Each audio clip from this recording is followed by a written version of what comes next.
বাংলাদেশে দুই শ্রেণীর লোক আছে, তাই না? একটা শ্রেণী হলো আপনার দেশে ভালো আছে, বিদেশে যাবার কোনো নাম নাই, বা দেশে এমন ভালো নেই তবু তারা দেশপ্রেমিক, তারা কোনো অবস্থাতেই বাংলাদেশ ছেড়ে যেতে চায় না।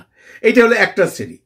আর একটা শ্রেণী আছে যারা মনে করেন দেশে ভালো আছে, আরো ভালো থাকার জন্য বিদেশে পাড়ি দিতে চায়। সেই বিদেশটা কিন্তু আমি আরাবিয়ান গালফ মানে সৌদি আরব, দুবাই, আবুধাবি, কাতার এই সমস্ত দেশের কথা বলতেছি না। আমি বলতেছি ইউরোপ, আমেরিকা, অস্ট্রেলিয়া, কানাডা এই সমস্ত দেশে সেটেল হইতে চায়। আপনারা জানেন যে অনেক বড় লোক মানে কোটি কোটি টাকার মালিক, তার সন্তানরা কিন্তু বাইরে পড়াশোনা করে, হয় অস্ট্রেলিয়াতে নয়, কানাডাতে নয়, আমেরিকাতে বাড়িঘর কিনা দিছে। এরকম বহু ঘটনা আছে, আপনার আশেপাশেই বহু মানুষ আছে। তাদের অনেক টাকা পয়সা আছে, তাদের অনেক বিত্ত বৈভব আছে, কিন্তু তারপরেও তারা ইন ফিউচার বিদেশে সেটেল হইতে চায়। তারা ইনভেস্টমেন্ট করে রাখছে। আবার বললাম না, পাশাপাশি এক শ্রেণী আছে বাংলাদেশ থেকে বাইরে গেলে আরো ভালো থাকবে কিন্তু যাবে না। তাদের কথা হলো ভাই নিজের দেশ নিজের দেশ। I do respect both group. যারা দেশে থাইকা যেতে চান তাদেরকে আমি ভীষণ রেসপেক্ট করি, একটু বেশি রেসপেক্ট করি। আর যারা একটু বাইরে পালায় যেতে চান তাদেরকে রেসপেক্ট করি, কারণ এটা তার নিজস্ব ব্যাপার, সে বাইরে থাকতে চায়। সিনেমারও অনেক মানুষ এখন বিদেশে সেটেল হইতে চায়। এখন না, ঠিক অনেকেই ভাবতে পারেন ভাই এই বৈষম্য বিরোধী আন্দোলনের পর এটা শুরু হয়েছে। না, এটা অনেক আগেই শুরু হয়েছে।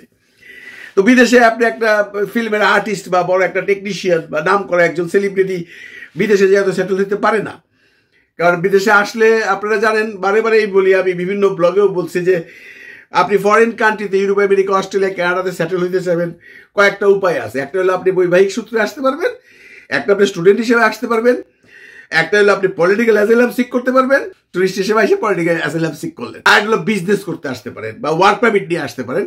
তো ওয়ার্ক পারমিট পাওয়া খুব টাফ, পলিটিক্যাল অ্যাসাইলাম পাওয়াও খুব টাফ। বিয়ে করার যদি ভাগ্য থাকে পাবেন। আর স্টুডেন্ট হিসেবে যারা আসা তারা তো আসেই। এই বড় লোকের ছেলেপেলেরা স্টুডেন্ট হিসেবে যায়, যে ওখানে সেটেল হবে, ইন ফিউচার তাদের বাবা মারে নিয়ে আসবে সিটিজেনশিপ পাওয়ার পরে।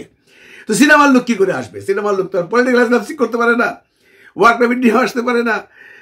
কিন্তু একটা রাস্তা আমেরিকা খুলে দিল, সেটা হলো আজ থেকে বেশ কিছু বছর আগে আমেরিকার সেলিব্রিটি কোটায় একটা নতুন ইমিগ্রেশন ল করলো, যে কোনো দেশের কোনো বড় সেলিব্রিটি যদি আমার দেশে এসে থাকতে চায় এবং সে যেহেতু একজন সেলিব্রিটি, সে যা শিখেছে সেগুলো যদি আমার সোসাইটিতে কন্ট্রিবিউট করতে চায়, চাওয়ার জন্য যদি পারমিশন চায় যে আমি এই দেশে থাকবো, আমি আমার দেশের সেলিব্রিটি ছিলাম, আমি এই দেশে থাকবো, আমেরিকায় থাকবো, থেকে আমি আমেরিকাকে এগিয়ে নিয়ে যাব, আমেরিকান গভর্নমেন্ট পারমিশন দেয়।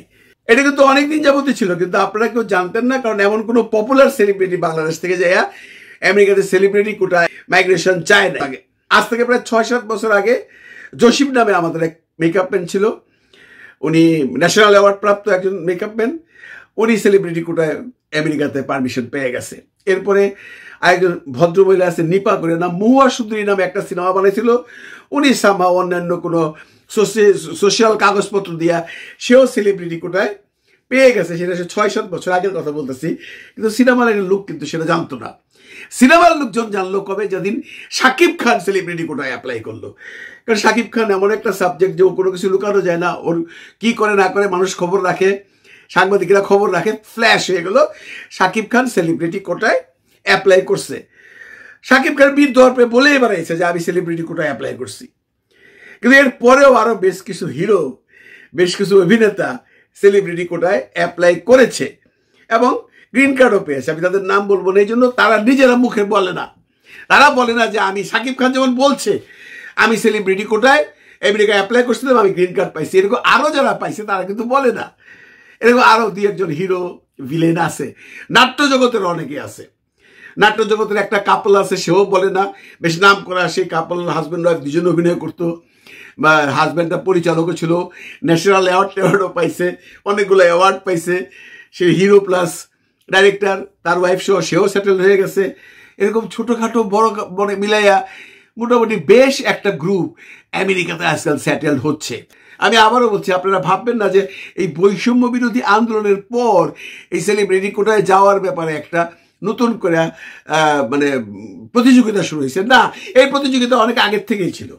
আমরা জানতাম না বা আপনারা জানতেন না। ইদানিং কালেও বেশ কয়েকজন শিল্পী, জোড়ায় জোড়ায় শিল্পী বাংলাদেশ থেকে আমেরিকা যায়া সেলিব্রিটি কোটায় অ্যাপ্লাই করছে। আমি তাদেরও নাম বলবো না, এই জন্য তারা নিজেরা স্বীকার করছেন না। তারা বলছেন না যে হ্যাঁ আমি আমেরিকায় আসছি, আমি শাকিব খানের মতো সেলিব্রিটি কোটায় অ্যাপ্লাই করেছি, বলেন না। ওনারা বলেন না, সেটা আমি নাম বলবো না। ইদানিংকালে যে কোনো একটা অ্যাওয়ার্ড অনুষ্ঠানে, এই কয়েকদিন আগের কথা, আমি তখন নিউ ইয়র্কে ছিলাম, বেশ কয়েকজন শিল্পী আসছেন এখানে, হিরো হিরোইন, এর মধ্যে 3 জন অলরেডি সেলিব্রিটি কোটায় অ্যাপ্লাই করে দিচ্ছেন। এটাকে আমি কোনো খারাপভাবে দেখতেছি না ভাই, আপনারা আবার ভাবেন না আমি কারো বদনাম করতেছি। আমি বলতেছি যে এই যে যারা অ্যাপ্লাইটা করছেন তারা পেয়ে যাবেন, কারণ এর মধ্যে একজন আছে ন্যাশনাল অ্যাওয়ার্ড উইনারও। তো জসিম মেকআপ ম্যান হিসেবে ন্যাশনাল অ্যাওয়ার্ড উইনার হিসেবে যদি সেলিব্রিটি কোটায় পাওয়া যায় থাকে, এই ভদ্রলোক পাবেন, এই হিরোটাও পাবেন। আরেক হিরো আছে ন্যাশনাল অ্যাওয়ার্ড পায় না, কিন্তু আরো অন্যান্য অ্যাওয়ার্ড আছে। আমেরিকান গভর্নমেন্ট বলে যে আপনি সেলিব্রিটি প্রমাণ করতে হবে যে আপনাকে ওই দেশের মানুষ চিনে, আপনি কোথাও থেকে স্বীকৃতি পেয়েছেন, কোনো অ্যাওয়ার্ড পেয়েছেন, সেটা ন্যাশনাল অ্যাওয়ার্ড হোক, কেরালাই পুরস্কার হোক, প্রথম আলো হোক, 2-4টে পুরস্কার পেয়েছেন, and you have contributed to your country. তুমি তোমার দেশের জন্য অনেক কিছু করেছো, এখন তুমি আমেরিকায় থাকবা, থেকে তুমি আমেরিকার জন্য কিছু একটা করবা, সেই কন্ডিশনেই দেওয়া হয়। এটা যখন অ্যাপ্লাই করা হয় তখন নিয়মটা হইল যে আপনি যেদিন অ্যাপ্লাই করবেন সেদিন থেকে আর নিজের দেশে যেতে পারবেন না। যেদিন আপনি গ্রিন কার্ডের পারমিশনটা হয়ে যাবে সেদিন আপনি যেতে পারবেন। আমেরিকাতে এই নিয়মগুলো কিন্তু নতুন। যেমন আগে নিয়ম ছিল আমেরিকাতে আপনি যদি আমেরিকা টুরিস্ট ভিসা হিসেবে ঢুকতেন, তাহলে আপনি যদি কোনো চাকরি পেতেন আপনাকে নিজের দেশে এসে অ্যাপ্লাই করতে হইতো। এই নিয়মটাও আমেরিকান গভর্নমেন্ট উঠাইয়া দিছে যে তুমি যদি টুরিস্ট হিসাবে আসো, এসে যদি তুমি এখানে একটা ভালো জব পাও, সেই কোম্পানি যদি তোমাকে স্পন্সর করে, যদি তোমাকে একটা ভালো জব দিয়েছে, তুমি থেকে যেতে পারবা, গ্রিন কার্ডে যদি অ্যাপ্লাই করতে পারবা। সেই গ্রিন কার্ড পাওয়া অবধি তুমি আর দেশে যেতে পারবে না। গ্রিন কার্ড পাইলে পরে তুমি যাও বা থাকো, তোমার ব্যাপার। এবং কেউ যদি যে বিয়ে করে তারও কিন্তু একই নিয়ম, এখন নতুন নিয়ম অনুযায়ী। আগে কিন্তু নিয়ম ছিল আপনি আমেরিকায় বেড়াইতে গেলেন, বেড়াইতে যাওয়ার পরে আপনি একজনের সাথে বিয়ে হয়ে গেল, মানবে না ওরা বলে তুমি দেশে যাও, দেশ থেকে অ্যাপ্লাই করো। হয়তো আপনি পারমিশন পাবেন, হয়তো কি পাবেনি, কারণ বিয়ে যখন আপনি লিগালি করছেন, আপনার ওয়াইফ যদি আপনাকে অ্যাপ্লাই করে বা আপনার হাজব্যান্ড যদি অ্যাপ্লাই করে, আপনাকে তো পারমিশন দিতেই হবে আমেরিকান গভর্নমেন্টের, কিন্তু দেশে এসে করতে হবে। কিন্তু এই নিয়মটাও এখন নাই। আপনি আমেরিকায় বৈশাই বিয়ে করার পরে আমেরিকায় বৈশাই অ্যাপ্লাই করতে পারবেন। আমি দায়িত্ব নিয়ে বলতেছি। এই যে নতুন 2টা নিয়ম হয়েছে, একটা হলো আপনি যে কোনো স্ট্যাটাসে, টুরিস্ট স্ট্যাটাসে ঢুইকা আপনি যদি স্ট্যাটাস চেঞ্জ করেন আপনি আমেরিকা ছাড়তে হবে না, এবং আপনি সেলিব্রিটি কোটায় যদি অ্যাপ্লাই করেন তাহলেও আপনি যে অ্যাপ্লাই করতে পারেন। অনেকেই বলছে যে এটা থেকে দেশ থেকে অ্যাপ্লাই করা যায়, এটা একটা ভুয়া তথ্য। দেশ থেকে সেলিব্রিটি কোটায় কোনো অ্যাপ্লিকেশন করার নিয়ম নাই, আপনাকে আমেরিকায় ঢুকে অ্যাপ্লাই করতে হবে। আমেরিকায় এই সুবিধাটা দেওয়ার পর চলচ্চিত্রের মধ্যে একটা নাড়া পড়ে গেছে। শাকিব খানের মতো আর্টিস্ট যখন ওইখানে সেলিব্রিটি কোটায় গ্রিন কার্ড নিচ্ছে, তাহলে আমি কোন ছাড়? সবাই এখন ওই গ্রিন কার্ড নেওয়ার জন্য বা আমেরিকায় সিটিজেনশিপ ইন ফিউচার পাওয়ার জন্য সেলিব্রিটি কোটায় অ্যাপ্লাই করতেছেন। তাদেরকে আমি বলতেছি, আপনারা অ্যাপ্লাই করতেছেন, কোনো অন্যায় কাজ করতেছেন না ভাই। আপনি বাংলাদেশি, আপনি এই মুহূর্তে একটা সুযোগ পাইছেন, আমেরিকায় যাবেন, আমেরিকায় যে সেলিব্রিটি কোটায় অ্যাপ্লাই করবেন, বুক ফুলে বলেন না রে ভাই, অসুবিধা কি? আমাদের কোনো প্রবলেম আছে না? বাংলাদেশের মানুষের কোনো প্রবলেম আছে? বাংলাদেশের মানুষের কোনো প্রবলেম নেই, কারণ সবাই জানে এই যে শাকিব খান যে পারমিশনটা পাইছে, শাকিব খান কি থাকে শুধু নিয়ম মানার জন্য ওইখানে যে বছরে এতগুলা দিন থাইকে আসে। এই করতে করতে শাকিব খান একসময় পাসপোর্ট পেয়ে যাবে। তো পাসপোর্ট পাওয়ার পর শাকিব খান যদি নাও যায়, তার পাসপোর্ট তো থেকে যাবে। তো এই যে সেলিব্রিটি কোটায় যে হারে যাচ্ছে এখন বাংলাদেশ থেকে শিল্পীরা, তারা তো মনে করেন একটা সময় আসবে সিনেমা লাইনই খালি হয়ে যাবে, কোনো শিল্পী পাইবেন না। মানে যারা একটু উপরের লেভেলের, যারা একটু অ্যাওয়ার্ড পাইছে, যারা একটু পরিচিত, যারা ন্যাশনাল অ্যাওয়ার্ড দরকার নেই, বিভিন্ন অ্যাওয়ার্ড পাইছে বা অনেকগুলো ছবি টবি করছে, এগুলো কাগজপত্র দিয়ে যে কেউ অ্যাপ্লাই করতে পারে। তো এরকম যারাই এখন আমেরিকার ভিসা পাচ্ছে, সেটা আপনার ইসের জন্য যাক, কি বলে, কোনো অনুষ্ঠান করতে যাক, অনুষ্ঠান করতে যাওয়ার পরে ওইখানে অ্যাপ্লাই করে তাদের আমি মূল খারাপ করতেছি, বাংলাদেশে আগামী 1-2 বছর পর কোনো শিল্পী থাকবে না। একদম আপনারা লিখে রাখেন, দেখবেন শিল্পীরা হাহাকার। তা আমরা সিনেমা বানাবে কাকে দিয়ে? তো বাংলাদেশের যে নতুন প্রজন্ম যারা সিনেমা বানাচ্ছে, তারা কাদেরকে নিয়ে বানাবে?